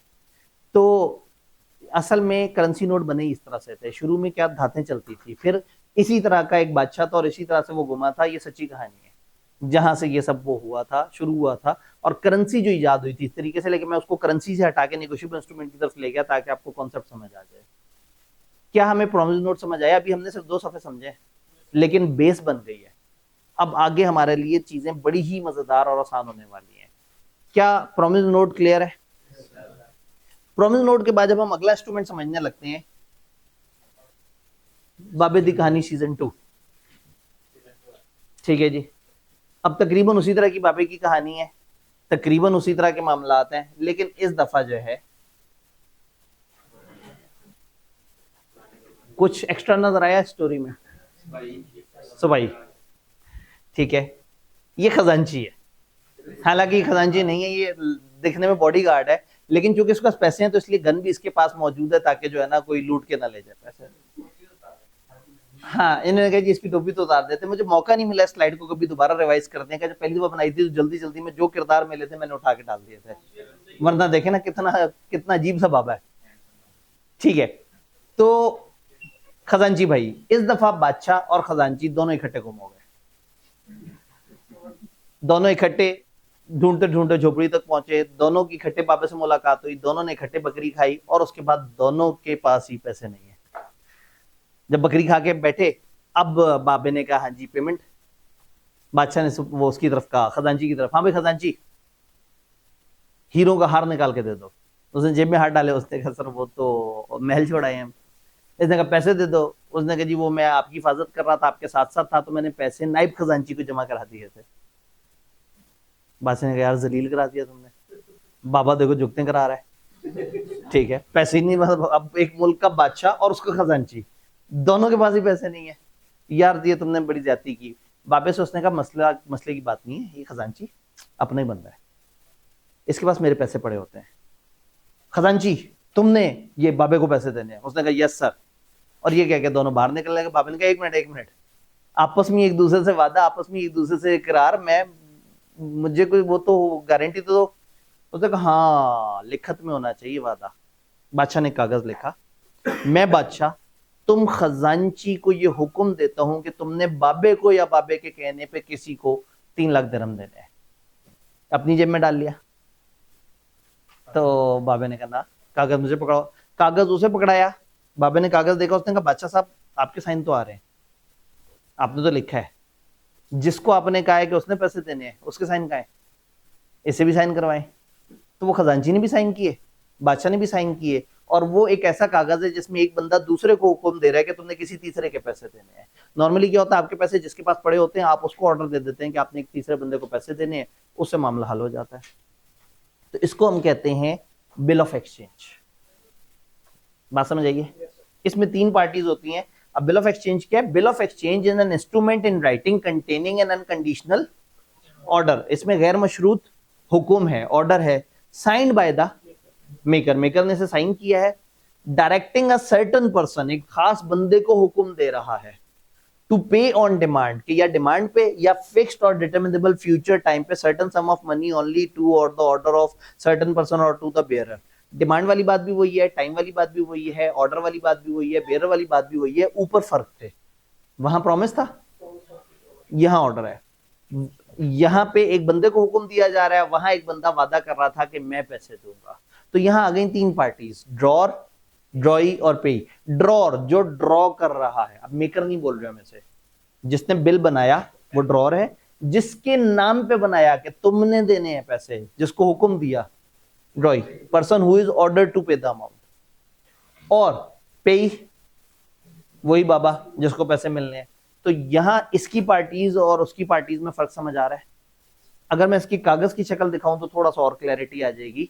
तारीख उसी तरह से, पैसे उसी तरह से, 3 मंथ आफ्टर डेट, आज से 3 महीने बाद पे कर देना XYZ को, XYZ को पैसे दे देना, या उसके कहने पे किसी को 10,000 रुपए दे देना, और ABC से साइन करवा लिया।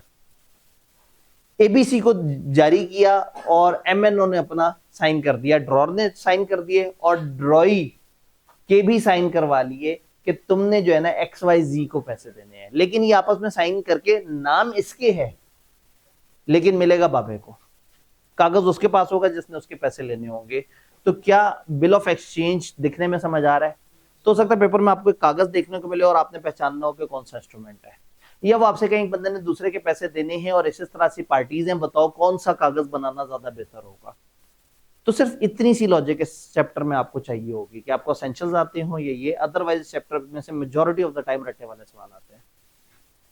इसके अगर मैं एसेंशियल्स बताने की कोशिश करूं तो तकरीबन उसी तरह से इन राइटिंग, वहां प्रॉमिस टू पे था, ऑर्डर पे, रिक्वेस्ट टू पे नहीं होनी चाहिए, ऑर्डर टू पे होना चाहिए।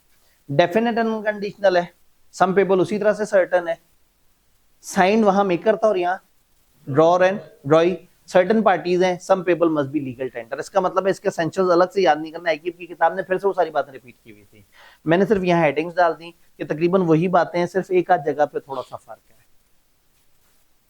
क्या बिल ऑफ एक्सचेंज समझ आया? तो बिल ऑफ एक्सचेंज और प्रॉमिसरी नोट में मोटे मोटे डिफरेंसेस, अब रेगुलर क्लास होती तो मैं आपसे पूछता, लेकिन वक्त थोड़ा सा कम है तो जरा जल्दी से देख लेते हैं। प्रॉमिसरी नोट में 2 पार्टीज होती हैं और बिल ऑफ एक्सचेंज में 3 पार्टीज होती हैं। प्रॉमिसरी नोट में मेकर पेई नहीं हो सकता, वो अपने नाम पे नहीं बना सकता, लेकिन यहां ड्रॉर पेई हो सकता है। बादशाह खजांची को कहे, खजांची तुमने मुझे इतने पैसे ला के देने हैं, जैसा बैंक को चेक नहीं देते कि मुझे इतना कैश दे दो, तो ड्रॉर और पेई सेम बंदा हो सकता है, जबकि वहां मेकर और पेई सेम बंदा नहीं हो सकता। इसकी टोन है प्रॉमिस, इसकी टोन है ऑर्डर। इसमें एक्सेप्टेंस नहीं चाहिए, किसी और से आपने एक्सेप्ट नहीं कराना, और यहां ड्रॉई से एक्सेप्टेंस आपको करवानी है। यहां जी आते हैं सवाल की तरफ, यहां मेकर की लायबिलिटी क्या है? प्राइमरी, मेन जिम्मेदारी है, यानी बादशाह ही मेन रिस्पॉन्सिबल है। और यहां पहले कौन रिस्पॉन्सिबल है? पहले खजांची, उसने आके पहले खजांची को दिखाना है कागज, उसको हुक्म दिया गया था ना, खजांची नहीं पैसे देगा तो वो रोते हुए जाएगा नोटिस ऑफ डिसऑनर लेके बादशाह के पास के, देखें जी उसने तो इनकार कर दिया, अब आपने पैसे देने हैं। तो यहाँ बादशाह की लायबिलिटी सेकेंडरी है, फर्स्ट लायबिलिटी पहले ड्रॉई की है। मेकर पोजीशन, ये इमीडिएट पोजीशन पे पेई से, बादशाह और पेई आमने सामने है, इन्होंने एक दूसरे को पैसे देने हैं, जबकि यहाँ बादशाह और खजांची एक दूसरे के आमने सामने है, और बाबा और खजांची आमने सामने है। बादशाह और खजांची के, वो बादशाह और बाबे के दरमियान अब ताल्लुक खत्म हो गया, खजांची और बादशाह का रिलेशन है और खजांची और बाबे का रिलेशन है, ये इमीडिएट रिलेशन में, लेकिन बादशाह सेकेंडरी रिलेशन में। नोटिस ऑफ डिसऑनर, यहां अगर आपको वो इनकार कर दे तो आप किसी को शिकायत नहीं लगा सकते, क्योंकि बादशाह ने इनकार कर दिया, जबकि यहां अगर खजांची इनकार कर दे तो पीछे वाली पार्टी जो भी हैं आप उनको शिकायत कर सकते हैं, जी मेरे साथ तो नाइंसाफी हो गई। जी यहाँ एक सवाल था जी, ड्रॉर और पेई सेम बंदा हो सकता है, यानी कि जैसे बादशाह खजांची को ही हुक्म जारी करता, खजांची तुमने मुझे 3 लाख दिरहम ला के देने हैं खजाने से, तो दिस कैन हैपन कि ड्रॉर ही पेई भी हो, लेकिन यहां मेकर और पेई सेम लोग नहीं हो सकते, हमेशा यहां 2 लोग होंगे। जी क्या ये एनफोर्सेबल है? यस, ये कागज साइन होने के बाद बिल्कुल कॉन्ट्रैक्ट एक्ट जैसी हैसियत रखता है, कानूनी तौर पे वाजिब है, और नहीं जो पैसे देगा तो आप अदालत जा सकते हैं। बस ये एक मजे का कागज है जो बड़े आराम से अगली पार्टी को एंडोर्स होता चला जा रहा होता, बंदे बदलते जा रहे होते हैं। सर एक जगह एक वक्त ऐसा तो आएगा कि जगह ही खत्म हो जाएगी। जी इन्होंने कहा एक वक्त ऐसा आएगा जब इस पे जगह खत्म हो जाएगी। पहले हमारे किताब में ये रूल्स हुआ करते थे कि आप पहले इसके फ्रंट पे साइन करते रहेंगे, फिर इसके बैक पे साइन करते रहेंगे, फिर एक कागज अटैच कर देंगे, फिर अगर बहुत ज्यादा कागज अटैच हो जाए तो आप एक नया स्टाम्प पेपर बना के और वहां से भी कहानी शुरू कर सकते हैं। तो ये normally bill of exchange, promise note, ये स्टैम्प पेपर पे होते हैं गवर्नमेंट के, ताकि जो है ना ये लीगली जरा ज्यादा वैलिड रहे। तो बिल्कुल इसमें बहुत सारी ऐसी बातें हैं जो हमें पता होनी चाहिए, लेकिन हमारे सिलेबस में उन्होंने बहुत ज्यादा डिटेल में नहीं वो किया, टू द पॉइंट इंट्रोडक्शन रखा है। क्या ये दोनों इंस्ट्रूमेंट समझ आए? लेकिन जब मैं बिल ऑफ एक्सचेंज देखता हूं तो मुझे चेक चेक वाली फीलिंग आती है। एक काम करें, खजांची से बैंक को रिप्लेस करते हैं। मैंने ये भाई के अगर पैसे देने हैं, मैंने मिजान बैंक को ऑर्डर दिया पे कर दो ये वाले भाई को इतने पैसे, क्या ख्याल है? तो अगर मैं ड्रॉई की जगह बैंक ले आऊं तो अब कागज जो है वो चेक बन जाएगा। तो बैंकों की दुनिया में एक इस तरह का कागज जो है वो चेक कहलाता है। चेक में और बिल ऑफ एक्सचेंज में क्या फर्क है? चेक की डेफिनेशन देखते हैं, बड़ी क्यूट सी डेफिनेशन है। Cheque is a bill of exchange, cheque एक बिल ऑफ एक्सचेंज है, लेकिन ये एक स्पेसिफाइड बैंकर पे होता है। ये हमेशा, इसका ड्रॉई कौन होगा? एक खास bank, and not express to be payable otherwise than on demand. ये अदर देन डिमांड नहीं होगा, तो ये क्या होगा? On demand. On demand. याद है इस तरह का जुमला हमने वहां पे भी पढ़ा था, वो मिनिमम सब्सक्रिप्शन में। Minimum subscription other than cash वाली जो होगी वो नहीं होनी चाहिए, तो वो कैश वाली होनी चाहिए थी। तो ये अदर देन डिमांड नहीं होना चाहिए। तो क्या बना मतलब, ठीक है, तुम्हारे अलावा कोई और हो ऐसा नहीं हो सकता। तो मतलब क्या है, तुम, तो तुम्हारे अलावा कोई और नहीं, डिमांड के अलावा नहीं। तो फिर अगर ये डेफिनेशन ना होती तो मैं लिख देता cheque is a bill of exchange drawn on a specified banker and is always payable on demand. तो चेक में खास बात क्या हुई कि ये हमेशा ऑन डिमांड होगा। फिर से वही तीन पार्टीज, ड्रॉर चेक बनाता है, ड्रॉई जिस बैंक को हुक्म दिया जाता है पैसे दो, और पेई जिस बंदे को पैसे मिलने होते हैं। जी ऑन डिमांड का क्या मतलब है, अभी थोड़ी पहले हमने बात की थी कि ये इंस्ट्रूमेंट दो तरह से हो सकते हैं, टाइम और ऑन डिमांड। टाइम वाला क्या था, आज से इतने महीने बाद, इतने दिन बाद, और डिमांड क्या था, जब मांगे। जैसे ये बादशाह ने उसको कोई खास वो नहीं कहा था, आज की तारीख डाली थी और ये नहीं कहा था 10 दिन बाद, 5 दिन बाद, 3 महीने बाद। तो ऑन डिमांड वो इंस्ट्रूमेंट होता है जैसे ही दिखाए पैसे मिले, आपको इंतजार नहीं करना कोई 10 दिन का, कोई 30 दिन का, कोई 3 महीने का, ये हमेशा ऑन डिमांड होगा। यानी चेक जब आप लिखेंगे तो चेक हमेशा जब दिया जाएगा पैसे देने पड़ेंगे, अनलेस कि वो टाइम बार्ड हो जाए। अब टाइम बार्ड तो एक अलग एक्सेप्शन है ना, टाइम बार्ड हो गया फिर तो ये सारी कहानी खत्म हो जाएगी। जी सर फिल्मों में देखते हैं कि वो एक अपनी बेटी कहता है मेरी बेटी को छोड़ दो और एक ब्लैंक चेक साइन करके दे देते हैं। ठीक है जी, इन्होंने कहा जी फिल्मों में हमने देखा है कि वो विलन कहता है कि मेरी बेटी को छोड़ दो और एक ब्लैंक चेक साइन करके दे देता है। तो एक चेक की किस्म ब्लैंक चेक भी होती है और इन इंस्ट्रूमेंट में ब्लैंक इंस्ट्रूमेंट्स का भी कॉन्सेप्ट होता है, लेकिन हमारे सिलेबस में जी स्टैंडिंग ऑर्डर जो है वो बैंक को दी गई एक इंस्ट्रक्शन को कहते हैं, जिसमें बैंक खुद ही से पेमेंट्स कर देता है, वो भी चेक नहीं है। जी चेक पे तो डेट लिखी हुई होती है, तो मैंने कहा कि इस पे टाइम नहीं होना चाहिए, चेक पे आज की डेट लिखी होगी, जिस दिन चेक बन रहा है उस दिन की डेट डाल देंगे। जैसे बादशाह ने भी तारीख तो डाली थी, 9 मई लिखा था, क्योंकि 9 मई को वो इंस्ट्रूमेंट बना रहा था। तो बादशाह तो उधर था ना, बादशाह को पता होता कि 9 मई चल रही है तो वो शायद कुछ बचत तो हो जाती। जी जी चेक पे जो डेट लिखी है क्या उसी डेट पे कैश कराना है, वो डेट और उसके बाद के 6 महीने। लेकिन अगर 6 महीने से ऊपर हो गया तो वो टाइम बार्ड हो जाएगा। क्या ये पार्टी समझ आई? इसकी शक्ल, चेक का नंबर आ गया, तारीख आ गई, बैंक का नाम वगैरह, बैंक की अपनी स्टैंप और वो सारा कुछ आ रहा होता है, अकाउंट नंबर वगैरह आता है, पे यहाँ लिखा हुआ है कि किसका नाम, और बेरर भी अगर आपने इसको ऑर्डर रखना है तो आप इसको गीची मिची कर दें और यहाँ पे उस बंदे का नाम लिख दें जिसको आपने अपने नाम पे करना है, या खुद पैसे निकलवाने आप यहाँ कैश लिख दें। कुछ और भी रूल्स हैं जो हमारे सिलेबस में नहीं है, पीछे 2 दफा साइन कब होंगे, 1 दफा साइन कब होगा। आपने यहाँ सिग्नेचर किया तो आप इसमें नंबर्स में भी अमाउंट वो लिख देते हैं और रुपयों में भी अमाउंट लिख देते हैं। उससे ये होता है कि अगर वो डाउट हो तो मतलब वर्ड्स में भी लिख दिया और आपने नंबर्स में भी लिख दिया, वो डाउट कवर हो जाता है। तो इसका एक अलग फॉर्मेट होता है, इसको फिर उस तरह की एक्सेप्टेंस नहीं चाहिए होती है। जैसे वो तो था ना खजांची को दिया था कि भी तुम भी साइन करो, क्योंकि ये चेकबुक है, चेकबुक का एक डेफिनेट फॉर्मेट है, तो इस पे उस तरह की अप्रूवल और उस तरह की चीजों की जरूरत नहीं होती। सर अगर मैं अपने अब्बू के चेकबुक अपने लिए करा रहा हूँ तो ये इससे क्या क्या चीजें वो मुझे जी इन्होंने कहा अगर मैं अपने अब्बू की चेकबुक जो है उस पे अपने नाम से कोई चेक बना रहा हूँ तो आपको सबसे जरूरी चीज जो चाहिए वो अब्बा जी के सिग्नेचर है। उसके अलावा एक ऐसा हिम्मत हौसला कि आप चुपके से उनकी चेकबुक निकाल के और उनके सोते सोते उनके साइन करा लें। जी अगेन आप अपना नाम लिखेंगे और बेरर को खत्म कर देंगे, और अगर आपको बहुत डर लग रहा है कि ऐसा ना हो कि चेक मेरे अलावा कोई बैंक में अपने जमा करा ले, एडोर्स हो सकता है ना, कोई भी साइन करके आके वो कर दे, आपने यहाँ डबल लाइन लगा दी है और लिख देना है अकाउंट पे ही ओनली, जिसका मतलब है कि वो सिर्फ आपके अकाउंट में जाएंगे। इसको कहते हैं चेक को क्रॉस कर देना। पहले क्रॉसिंग हमारे सिलेबस में होती थी, अब नहीं, अल्लाह का शुक्र है। तो अभी रिसेंटली जिस चैप्टर में हमें थोड़ा सा सुकून दिया है कि अपने, वो ये वाला है कि इस चैप्टर में से चीजें माइनस हुई थी, फिर हम इजी हुए थे कि उन्होंने कहा एक चेक वाला चैप्टर भी इसमें ऐड कर देते हैं, तो जितना माइनस किया था तकरीबन उतना ऐड भी कर दिया। तो चलो कोई बात नहीं, आखिरी सवाल। जी इन्होंने कहा गिची मिची करने से तो चेक मिलेगा ही नहीं। असल में गिची मिची आपने इसको की है, आप अमाउंट को गिची मिची या साइन को गिची मिची करेंगे तो मसला खराब होगा। इसको कहते हैं मटेरियल अल्टरेशन। एक इंस्ट्रूमेंट पे कुछ चेंजेस अलाउड होती हैं, कुछ चेंजेस अलाउड नहीं होती। अगर आपने नॉट अलाउड वो चेंज कर दी, तारीख बदल दी, साइन बदल दिए, पार्टी बदल दी, कुछ और इस तरह से कर दिया, वो खराब हो जाता है।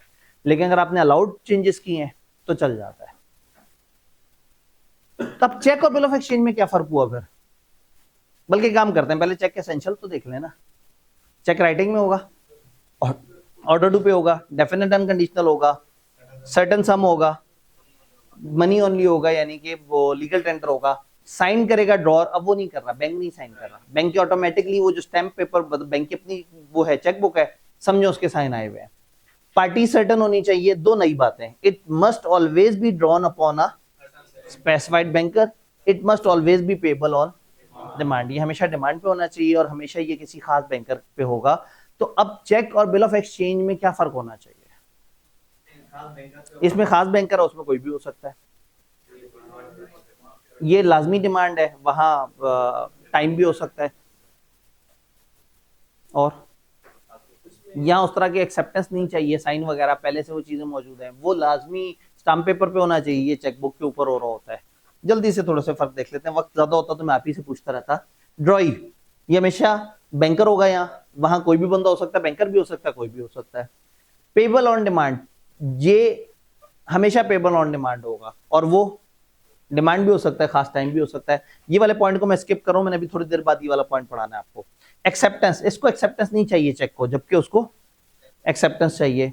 ये इसको कोई स्टैंप नहीं चाहिए, चेक को स्टाम्प पेपर वगैरह पे नहीं होना चाहिए, और वो प्रॉपर स्टाम्प पेपर और गवर्नमेंट के रूल्स के मुताबिक होना चाहिए। ये क्रॉस हो सकता है, चेक में क्रॉसिंग हो सकती है, वो क्रॉसिंग में नहीं हो सकता। जरूरत पड़ने पे आप इसकी पेमेंट स्टॉप करवा सकते हैं, ड्रॉर बैंक को राब्ता करके कह सकता है मेरा चेक चोरी हो गया, ये वाला चेक नंबर आपने जारी नहीं करना, लेकिन उसमें इस तरह की फैसिलिटी नॉर्मली नहीं होती। अब इसमें क्रॉसिंग वाली चीज हमने ज्यादा डिटेल से नहीं पढ़ी हुई, जस्ट मैंने हल्का सा उसका एक आइडिया दे दिया था। तो क्या आपको ये तीनों तरह के इंस्ट्रूमेंट समझ आ रहे हैं? एक दो सवाल लेंगे और जल्दी से आगे चलेंगे, जो वक्त कम और मुकाबला सा। किबला, जिस बंदे ने क्रॉस चेक कर दिया, एक मिनट, सिलेबस में नहीं है, अगर आप सिलेबस के अंदर से सवाल पूछेंगे तो मैं जरूर जवाब दूंगा जी। इसने कहा जी एक बंदे ने क्रॉस कर दिया, अगर चेक तो नेगोशिएबल तो खत्म हो गया, अब क्या होगा? पता नहीं, पता नहीं, सिलेबस में होगा, कोई बात नहीं, आप जाएं, 6 महीने पीछे का क्रैश कोर्स पड़ा हुआ है हमारे ही यूट्यूब पे, वहां मैंने तसल्ली से क्रॉसिंग की 4 किस्में बताई हुई है, और क्यों क्रॉसिंग के बाद इंस्ट्रूमेंट जाया नहीं होता वो भी समझाया हुआ है। इस वक्त रेलेवेंट नहीं है, वो आप 6 महीने पुरानी वीडियो में देख लें, मैंने तसल्ली से सारी बात बताई हुई। ये इतनी छोटी बात नहीं है, ये क्रॉसिंग की किस्मों पे डिपेंड करता है, लेकिन मैं रेलेवेंट रहना चाह रहा हूँ। हाँ जी, कोई रेलेवेंट सवाल? चेक अपने नाम पे तो कर सकते हैं। चेक अपने नाम पे कर सकते हैं, मैंने थोड़ी देर पहले बोला था कि ड्रॉर और पे ही सेम बंदा हो सकता है।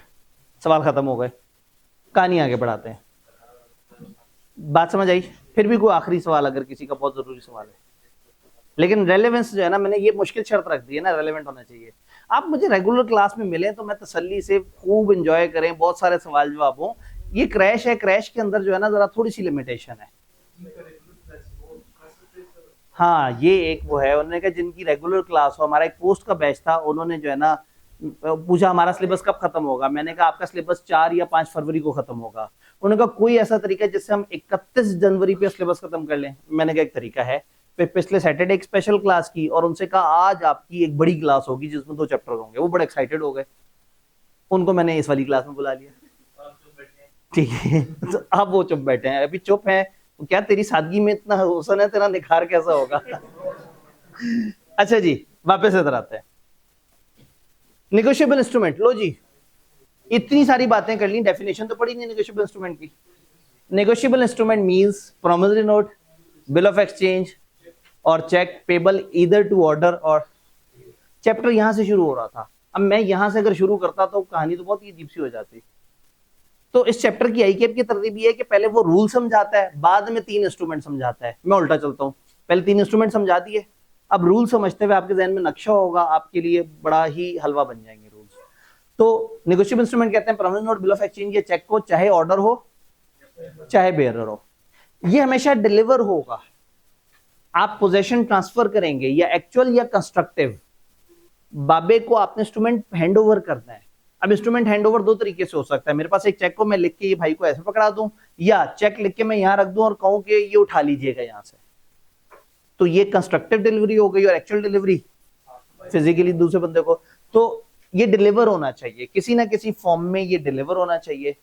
फिर किताब को लगा के जरा थोड़ा सा बताए, जैसे हर अदर लॉ को नहीं बताते कि वो ये क्या है वो क्या है। Negotiable instrument act 1881 extend to whole of Pakistan, ये पूरे पाकिस्तान पे एप्लीकेबल है, शुक्र है बता दिया, वरना मैं चीजों की मलिया पे एप्लीकेबल करता और पूरे पाकिस्तान। भाई जाहिर है कानून पाकिस्तान का पढ़ा रहे हो तो पाकिस्तान पे एप्लीकेबल होगा। It is applicable since the first day of March 1882, 1882 की 1 मार्च से ये वैलिड है। एमसीक्यू में कभी बहुत ही उनको कोई सवाल समझ ना आया तो हो सकता है पूछ लें।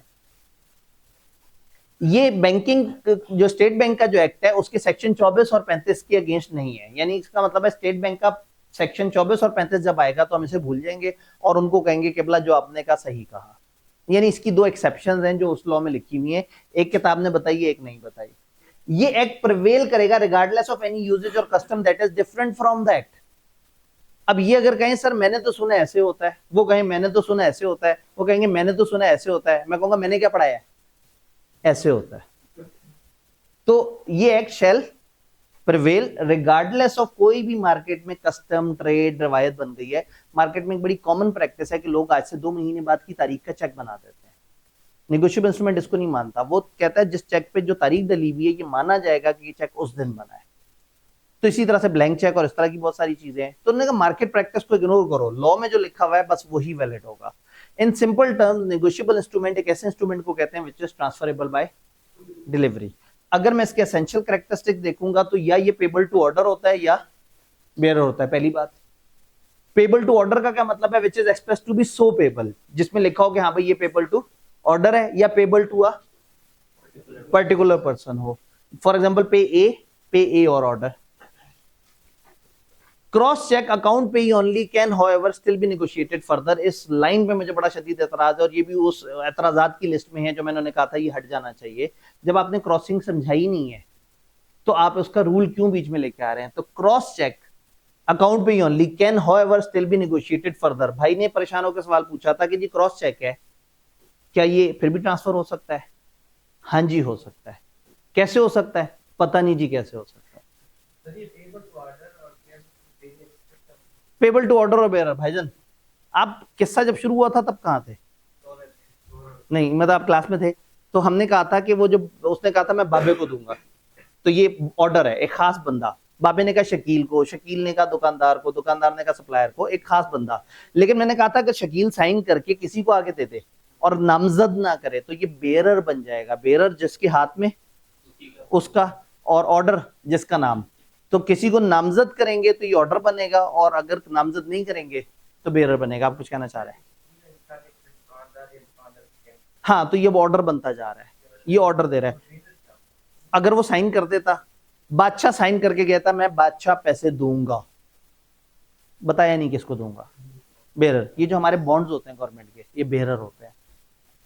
आपके हाथ में जो करेंसी नोट है ये बेयरर है, हामिले हाजा को, जिसके हाथ में इस वक्त इंस्ट्रूमेंट है जो इसका बेयरर है उसको पैसे मिलेंगे। तो बेयरर जिसके हाथ में उसका, तो ये ऑर्डर भी हो सकता है और बेयरर भी।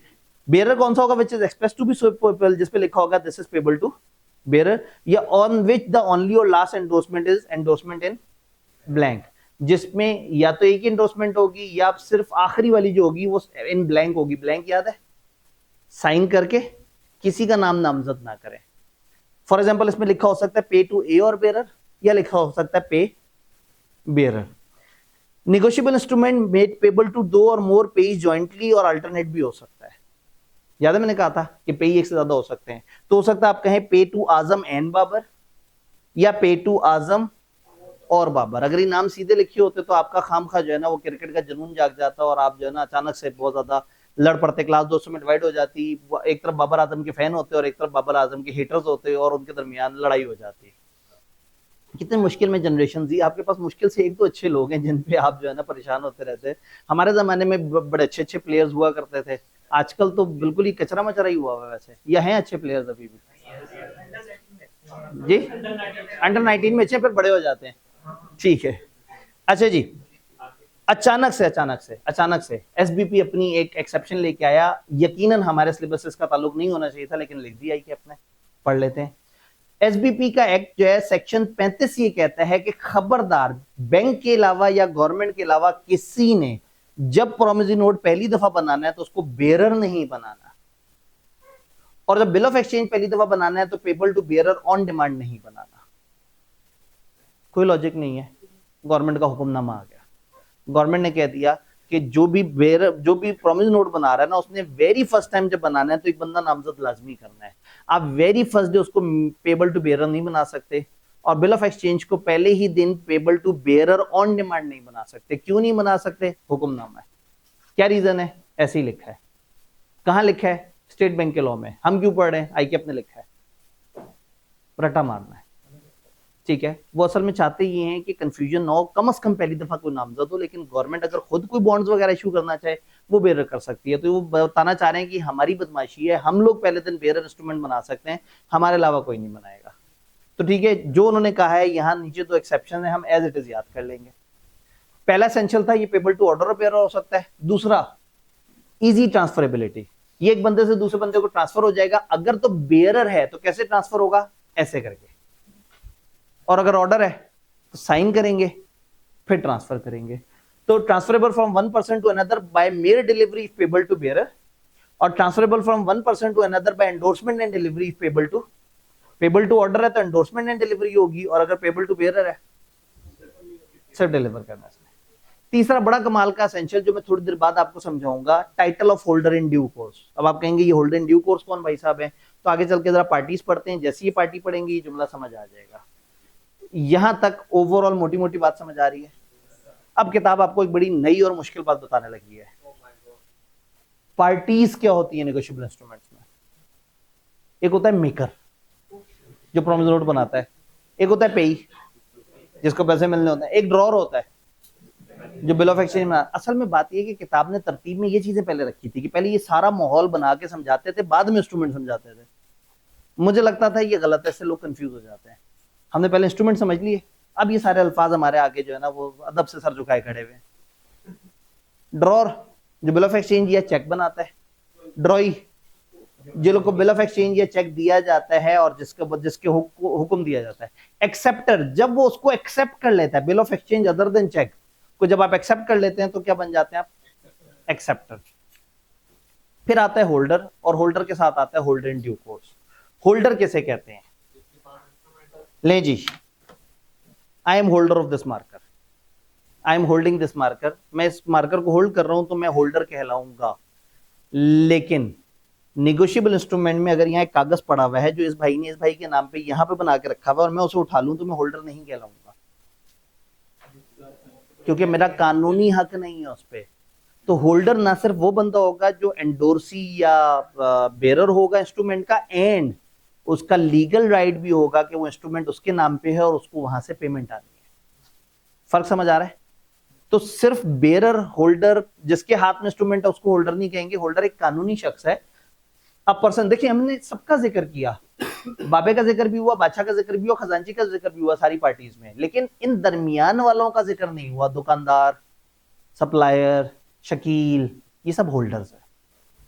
होल्डर बनने के लिए नहीं क्या चाहिए? A person is called holder of negotiable instrument if he satisfied following two condition. Number 1, he must be entitled to possession of instrument in his own name, वो हक रखता हो कि अपने नाम पे इंस्ट्रूमेंट उसको मिले, and must be entitled to receive या recover the amount due on the instrument from the parties liable, और वो हक रखता हो कि जो जो पार्टीज पीछे हैं वो उनसे पैसे रिकवर करने का कानूनी हक रखता हो, तो फिर हम उसे होल्डर कहेंगे। इसका मतलब है बेरर इंस्ट्रूमेंट के बेरर को होल्डर कहेंगे, और ऑर्डर इंस्ट्रूमेंट के पेई को या एंडोर्सी को, इसको हम कहेंगे कि तुम होल्डर हो। अगर एक नोट, बिल ऑफ एक्सचेंज वगैरह ये कोई चीज गुम हो जाती है, जाया हो जाती है, तो भी जिस बंदे के पास आखिरी दफा देखा गया था हम उसी को काउंट करते हैं कि वो होगा होल्डर। तो होल्डर इज कोई भी बंदा जो बीच में आया और कानूनी तौर पे ये हक रखता है कि वो इंस्ट्रूमेंट उसके नाम पे बने। क्या आपको होल्डर समझ आ रहा है? यहाँ पे भाई का सवाल लेते हैं और मैं साथ साथ बोर्ड भी मिटाता हूँ ताकि मैं आखिरी बात बता दूं। जी, जो बादशाह वाला था, बादशाह ने एक नोट बना के दे दिया था कि तुम्हारे पैसे ले लेना, ठीक है, और उसने अपने बेटे को दे दिए, फिर शहीद ने वकील को दे दिया, ठीक है, किसी और को दे दिया। ठीक है अपने बीच में जंग हो गई, बादशाह मर गया और सल्तनत ही बदल गई। जी। अगर बादशाह मर गया तो आप एक बंदे के मरने पे लीगल रिप्रेजेंटेटिव पे करता है, सल्तनत ही बदल गई, सब कुछ खत्म हो गया। तो भी बादशाह का बच्चा मौजूद होगा, उसके पास कुछ ना कुछ बादशाह के असासे मौजूद होंगे, जितने मौजूद होंगे वहां तक पाबंद होगा। लीगल रिप्रेजेंटेटिव वही जो कॉमन रूल है ना कॉन्ट्रैक्ट एक्ट में, ये बंदा कॉन्ट्रैक्ट एक्ट में भी तो आप मार सकते थे, तो उसमें भी मरने पे जो जो कुछ हो सकता है वो कुछ यहाँ हो सकता है। अगर कंपनी डिफॉल्ट कर गई तो डिफॉल्ट करने पे वाइंडिंग अप में जो लिक्विडेटर है वो जितने पैसे देगा किसी क्रेडिटर के उतने पैसे उसको भी मिल जाएंगे। जी अब अगेन क्या यहाँ पे एक माइनर ये इंस्ट्रूमेंट बना सकता है, लॉ ने बताया ही नहीं। जब कुछ लॉ कुछ नहीं बताते तो हम कॉमन रूल्स उठाते हैं कॉन्ट्रैक्ट एक्ट के और उसके मुताबिक चल पड़ते हैं।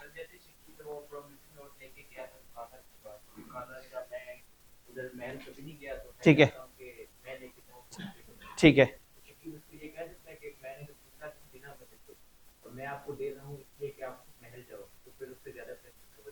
जी अब अगेन इन्होंने कहा कि वो इंस्ट्रूमेंट उसे देते हुए एक बंदे को इंस्ट्रूमेंट दिया तो क्या 3 लाख से ज्यादा की रकम ले सकता है, कंसिडरेशन कम ज्यादा हो चल जाती है, पार्टीज अगर राजी हैं चल जाता है। हाँ जी वापस इधर आते हैं, इसका मतलब कहानी समझ आ गई। अब आप खुद से ही अपने आप को कंफ्यूज करना चाहें तो उसका तो मैं कुछ नहीं कर सकता। फिर भी जो भी इस तरह के परेशान करने वाले सवाल हैं चैट जीपीटी पूछते जाएं, बताता जाएगा, लेकिन वापस आके फिर याद जरूर रखना है कि यहाँ सब बातें नहीं लिखी हुई थी। तो पेपर में ये याद रखना जरूरी है कि क्या लिखा हुआ है। हम होल्डर समझ चुके हुए हैं, अब एक होता है होल्डर इन ड्यू कोर्स। हाँ असल में उसे पता है कि बच्चा खेल रहा है वो खिलाता रहेगा। होल्डर और होल्डर इन ड्यू कोर्स, ए ने बी के पैसे देने थे, उसने इंस्ट्रूमेंट बी को दे दिया। बी ने सी के पैसे देने थे, इंस्ट्रूमेंट सी को दे दिया। डी ने सी से चोरी कर लिया। डी ने ई के पैसे देने थे, उसने उसको इंस्ट्रूमेंट दे दिया। ई ने एफ के पैसे देने थे, उसने उसको इंस्ट्रूमेंट दे दिया। बी भी होल्डर है, सी भी होल्डर है, लेकिन डी होल्डर नहीं है। ठीक है अच्छा ई होल्डर तो है, ये भी होल्डर है। होल्डर कौन होता है? जिसने जेन्युइनली पेमेंट रिसीव करनी थी पिछले बंदे से, इसने से पेमेंट रिसीव करनी थी, हक बनता था, ये होल्डर है। इसने से पेमेंट रिसीव करनी थी, हक बनता था, होल्डर है। इसने हक नहीं रखता था तो ये होल्डर नहीं है। इसने से पेमेंट रिसीव करनी थी, हक रखता था, होल्डर है। इसने इससे पैसे लेने थे, लेकिन एक प्रॉब्लम है, यहां गुड टाइटल चल रहा था, यहां से यहां तक सही टाइटल आया है, यहां से यहां तक सही टाइटल आया है, यहां से यहां तक हो गया खराब टाइटल, डिफेक्टिव हो गया टाइटल। अब सवाल ये है कि इस बंदे को गुड टाइटल मिलेगा या नहीं मिलेगा। अगर ये होल्डर इन ड्यू कोर्स होगा तो मिलेगा, अगर होल्डर होगा तो नहीं मिलेगा। अभी होल्डर इन ड्यू कोर्स कौन होता है? होल्डर इन ड्यू कोर्स कहते हैं मासूम होल्डर को, जिसको पीछे होने वाली चोरी के बारे में नहीं पता। अगर तो ई डी से ये इंस्ट्रूमेंट ले, डी गया मैं तुम्हारे पैसे देने थे ना 2 लाख, ये पकड़ो, कल ही हाथ मार के आया हूं एक जगह से, बड़ा जबरदस्त चौकस चेक चोरी करके आया हूं तुम्हारे लिए। अब ये होल्डर तो है। होल्डर कौन है? जिसका हक है कि दूसरे से पैसे मिले और उसके पास कागज भी मौजूद है, लेकिन चूंकि इसको चोरी का पता है तो अब इसके हाथ में भी इंस्ट्रूमेंट बैड टाइटल हो गया। लेकिन अगर इसे ना पता होता, मासूम होता, तो इसके पास भी टाइटल दोबारा से गुड हो जाता और आगे भी लोगों को गुड टाइटल मिल रहा होता। तो होल्डर इन ड्यू कोर्स कहते हैं उस होल्डर को जो मासूम है। इसका मतलब है ये वाला होल्डर इन ड्यू कोर्स भी था, ये वाला होल्डर इन ड्यू कोर्स भी था। ये ना होल्डर था तो ड्यू कोर्स तो कभी भी नहीं हो सकता, ये तो होल्डर ही नहीं है। ये होल्डर के साथ ड्यू कोर्स होगा या नहीं होगा इसका पता लगेगा नॉलेज से, इसको पता है या नहीं पता। तो होल्डर इन ड्यू कोर्स ऐसे होल्डर को कहते हैं जो कि नॉलेज रखता है और इस बंदे के लिए कंसिडरेशन लाजमी है। तो सिर्फ होल्डर और होल्डर इन ड्यू कोर्स के दरमियान हमने फर्क देखने की कोशिश करनी है। क्या ये बात समझ आ रही है थोड़ी थोड़ी सी? सर अब जिसने चोरी किया है अब वो जाके केस करा ले तो मिल जाएगी। जी मजे की बात है कि जो चोरी करने वाला है अगर वो कैश करा ले जाके और ए को ना पता हो इस चोरी का, तो ए ने जो पेमेंट की है वो पेमेंट पता है क्या कहलाएगी? पेमेंट इन ड्यू कोर्स, मासूम पेमेंट। और अगर उसने उसे पता हो चोरी का और फिर भी पेमेंट कर दे तो हम उसे कहेंगे payment out of due course. तो पेमेंट इन ड्यू कोर्स भी वो होती है जब एक बंदा अगले बंदे को पेमेंट करते हुए उसे ना पता हो कि गड़बड़ का। तो जो मासूम आदमी होंगे ना उनके पास जाके इंस्ट्रूमेंट साफ हो जाएगा, और जो मासूम आदमी नहीं होंगे, अगर पेपर में आपको भूल जाए होल्ड इन ड्यू कोर्स कौन है, तो आप खान साहब की एग्जांपल ले सकते हैं, वो ड्राई फ्रूट वाले खान साहब नहीं, कैदी number 804। Holder in due course, सारे हैं सियासतदान, सबके सब हैं होल्डर, लेकिन एक है मासूम सियासतदान, होल्डर इन ड्यू कोर्स। इंतहाई खराब आदमी भी खान साहब के पास जैसे ही पहुंचता है साफ हो जाता है, बेहतरीन हो जाता है, मुत्तकी परहेजगार हो जाता है, आप लोग उसकी तारीफ के कसीदे गा रहे होते हैं। लेकिन जैसे ही वो आदमी किसी खराब आदमी के पास जाता है खराब हो जाता है। तो खान साहब में एक खास फीचर है, खराब को साफ कर देते हैं। तो होल्ड इन ड्यू कोर्स उस फीचर को कहते हैं जो खराब को साफ कर रहा है। तो जब होल्ड इन ड्यू कोर्स के पास कोई भी इंस्ट्रूमेंट आता है तो वो खुद ब खुद साफ हो जाता है। थोड़ा सा पीछे आते हैं, हमने एक चीज पे ब्रेक लगाई थी, तीसरा essential, title of holder in. Once an instrument is received in the hands of holder in due course, it becomes free from all defects.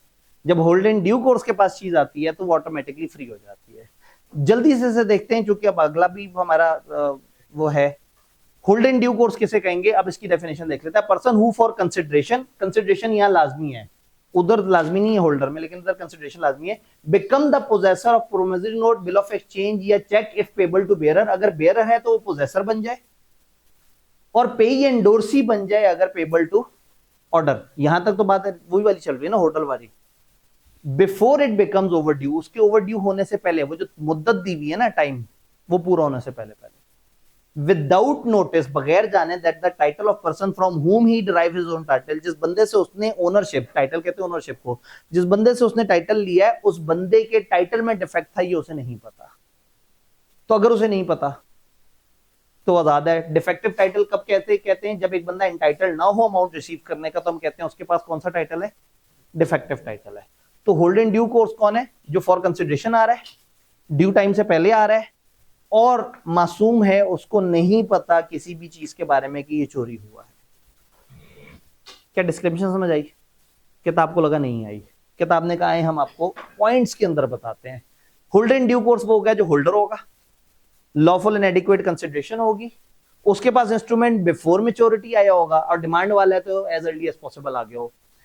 Instrument complete और रेगुलर होना चाहिए, साइन शाइन और वो सारी चीजें पूरी हो, और he should take the instrument without any negligence on his part and good faith, without having any reason to believe कि उसमें डिफेक्ट है। वही बात को फैला के बता दिया। क्या आप समझ आया? किताब को लगा अभी भी नहीं आया। उन्होंने फिर से होल्डर एंड ड्यू कोर्स का फर्क बताया, यहां इसकी डेफिनेशन डाल दी, वहां उसकी डेफिनेशन डाल दी। कंसिडरेशन यहां नेसेसरी नहीं है, वहां नेसेसरी है। ये पिछले लोगों पे सब पे केस नहीं कर सकते, कर सकता है, ये तो मासूम आदमी है ना। लेकिन जिसको खुद पता हो चोरी का, वो फिर अपना लीगल राइट खो बैठता है। गुड फेथ, इसने हमेशा गुड फेथ में लिया होगा, ये हो सकता है गुड फेथ में ले, हो सकता है ना ले। इसको हमेशा बेटर टाइटल मिलेगा, उसे जरूरी नहीं कि बेटर टाइटल मिलेगा, उसकी नीयत खराब है तो बेटर टाइटल से हाथ को बैठेगा। ये हमेशा मेच्योरिटी से पहले इसके पास इंस्ट्रूमेंट आना जरूरी है। होल्ड इन ड्यू कोर्स उसके पास मेच्योरिटी से पहले भी आ सकता है, मेच्योरिटी के बाद भी आ सकता है। तो जब होल्ड इन ड्यू कोर्स किताब समझा देती है तो वो समझा देती है पेमेंट इन ड्यू कोर्स किसे कहते हैं। Payment in accordance with tenure apparent of the instrument in good faith and without negligence to any person in possession of it under circumstances which do not raise doubt over its title। जब एक बंदा दूसरे को एक genuine payment कर दे बगैर किसी भाम के, डाउट के कि हाँ भाई इसका कोई टाइटल में डिफेक्ट है, तो ये क्या कहलाएगी? Payment. Payment in due course. लगे हाथों नेगोशिएबल इंस्ट्रूमेंट में वर्ड नेगोशिएशन को भी समझ लेते हैं। जब भी promissory note, bill of exchange या चेक ट्रांसफर होता है फ्री फ्रॉम डिफेक्ट किसी बंदे को, तो फिर हम कहते हैं नेगोशिएशन हुई है। इसका मतलब है होल्ड इन ड्यू कोर्स को जब भी मिलेगा तो वो नेगोशिएशन कहलाएगी, और जब other than hold in due course को मिलेगा, खाली होल्डर को मिलेगा, तो हम उसको नेगोशिएशन नहीं ट्रांसफर कहेंगे खाली। मेटीरियल अल्टरेशन पे हमने बात की थी कि मेटीरियल अल्टरेशन का मतलब जब भी आप चेक, बिल ऑफ एक्सचेंज वगैरह पे कुछ जगह चेंज कर दें, टाइम चेंज कर दें, साइन चेंज कर दें, अमाउंट चेंज कर दें, पार्टीज चेंज कर दें, तो ये मेटीरियल अल्टरेशन कहलाती है, और इससे इंस्ट्रूमेंट खत्म हो जाता है, जाया हो जाता है। क्यों जाया होता है, कब जाया होता है, बाद में क्या होगा, हमारा उससे कोई ताल्लुक नहीं। तो क्या हमें नेगोशिएबल इंस्ट्रूमेंट का पूरा लॉ समझ आया है? बहुत मजेदार लॉ है, अगर समझ आए तो एक कॉमन सेंस के गिर्द गोल गोल घूम रहा है, लेकिन चूंकि इसके अल्फाज पेचीदा हैं, और जब लोग पहले रूल्स पढ़ते हैं और बाद में इंस्ट्रूमेंट पढ़ते हैं तो वो रूल्स में कलाबाजियां खाते रहते हैं। अब आपको चीजें काफी हद तक इसमें समझ आ गई हैं।